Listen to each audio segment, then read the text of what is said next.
This is what has been trending over the weekend. Mulamwah, Metikialo and Terence Creative have officially gone to China, courtesy of the Chinese embassy in Kenya. Yes, fully paid trip to China.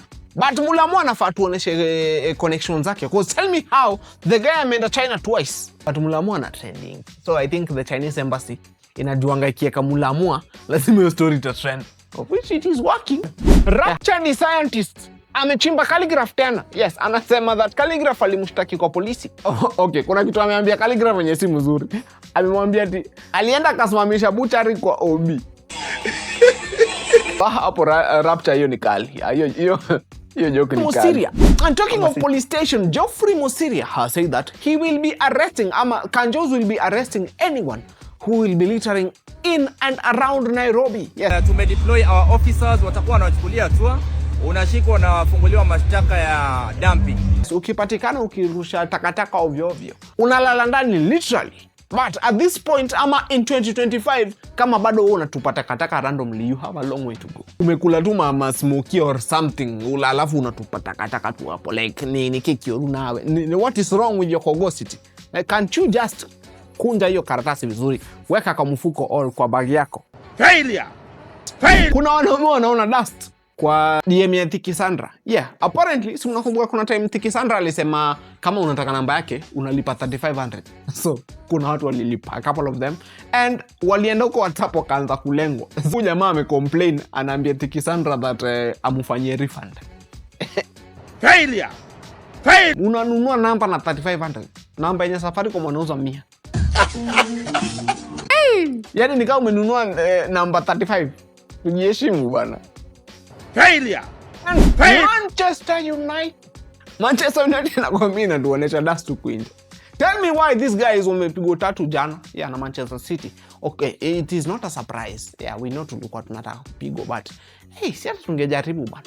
Okay, waliuza Onana, wakisema Onana is a problem. Now Onana is gone, but still ni sawa tu. There are a couple of Kenyan artists. Nimeona charisma na ule jamaa wa watenda wili bana.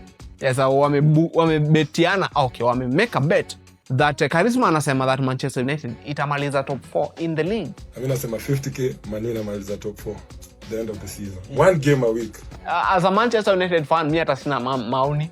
Our team is just all over the place. We just need a lot of changes in that dressing room. Hata shida si kwa kiwanja, shida ni huko behind the scenes. There's a lot of problems huko behind the scenes. Like ukisikiza wase wenye wanatoka Manchester United wakiongea, you can clearly hear them complaining of a lot of things. Oh, choo ni mbaya. Oh, sijui nini ni mbaya. Hey! Choo! And talking of players and footballers, Ryan Wesley Ogam, the Kenyan footballer, has officially jetted out of Kenya to Austria. The guy is going to play in the Bundesliga league. Congratulations, Ogam manze. Huyu jamaa ni mnoma. Without a doubt. Kila time alikuwa anaingia tu kwa game, hata game mbili za juzi amefunga. So, clearly hata hiyo timu yake niko sure inafurahi, like they made a good decision. I hope aende huko hivyo ashine. And since we're talking about international, let's go to Nepal. Of course, kila mtu anajua by now. Gen Z wa Nepal walifanya ile kitu, walivuruga nchi vibaya sana. And hata hiyo si point yangu. The point is, these guys after kufanya hii shughuli yote, walienda hapo hivyo ndani kwa Discord, waka-elect their own leader.